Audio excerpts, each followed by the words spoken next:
They told you to be kind. They told you to be polite, to turn the other cheek, to never hurt anyone.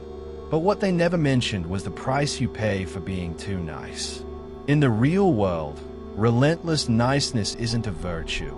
It's a vulnerability.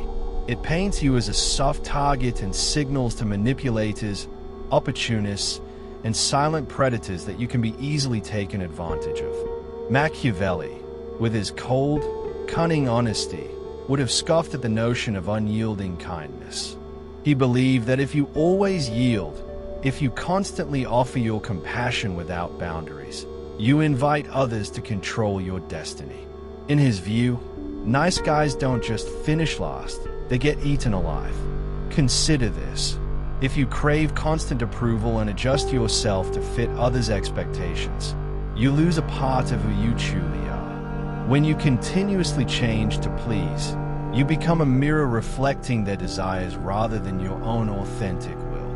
As Machiavelli warned, stop begging for love, start commanding respect.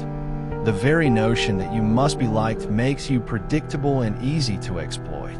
Let's break down the types of people who feed on your niceness. Type 1. The Envious Critic.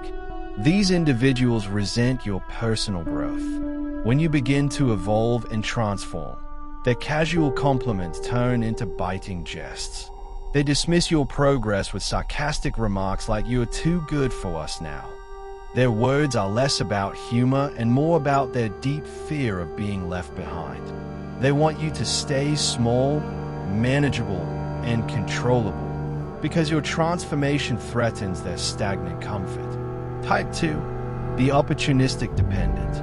Then there are those who only call on you when they need a favor, when something goes wrong in their world. You answer every cry for help out of loyalty and kindness, only to find that when the roles reverse, silence replaces support.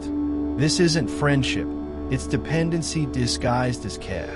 You owe nothing to someone who only reaches out when it's convenient for them. Type 3. The Mocking Saboteur. Picture this. You set a goal and begin to build momentum, and right when you're gaining focus, someone laughs it off. "Come on, you're too old for that," they jeer. This isn't just teasing, it's sabotage. These critics mask their own insecurities and fear of change by dragging you back into a world that they can control. Their mocking isn't playful.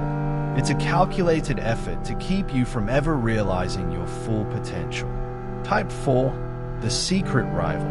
Some people may outwardly support you, but deep down, they compete silently with you. When you share your successes, they downplay them, and when you falter, the hidden satisfaction is palpable.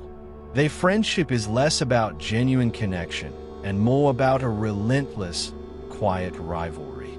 Their covert competitive nature drains your energy, leaving you wondering if praise is really meant for you.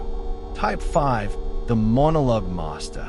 True communication is a two-way street, yet some dominate every conversation, leaving no space for honest dialogue. They speak incessantly, leaving little room for your thoughts. Their constant noise isn't a sign of interest. It's a tactic to drown out any challenge to their ideas. In such interactions, you soon discover that they value being heard over truly connecting. Type 6. The Perpetual Victim. Some individuals never take responsibility for their lives. Everything that goes wrong is someone else's fault, and they cling to their victimhood as if it's a badge of honor. When you try to help or gently challenge their narrative, they twist the conversation, making you feel responsible for their suffering. True strength, as taught by the Stoics, is not in wallowing but in rising above pain. And the perpetual victim only anchors you to their endless cycle of blame. Type 7. The Exploitative Parasite. Finally, there are those who attach themselves to your generosity. Their affection is as conditional as it is calculated.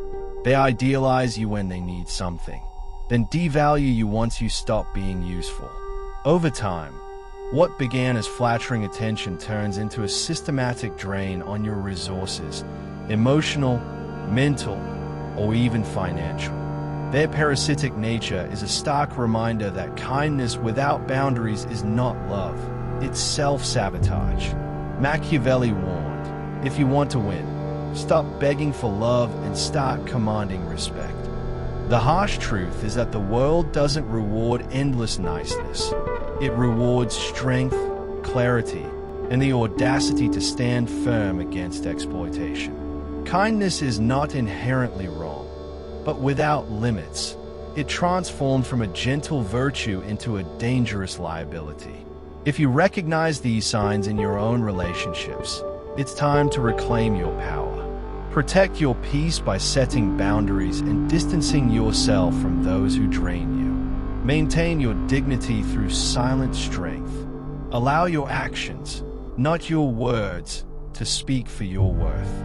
If this message resonates with you, reflect on it and leave a comment sharing your experience.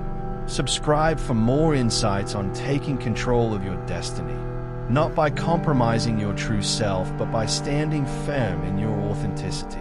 Remember, real power isn't in being liked. It's in being respected for who you truly are. Thank you for watching, and may you grow stronger with every decisive, self-respecting step you take.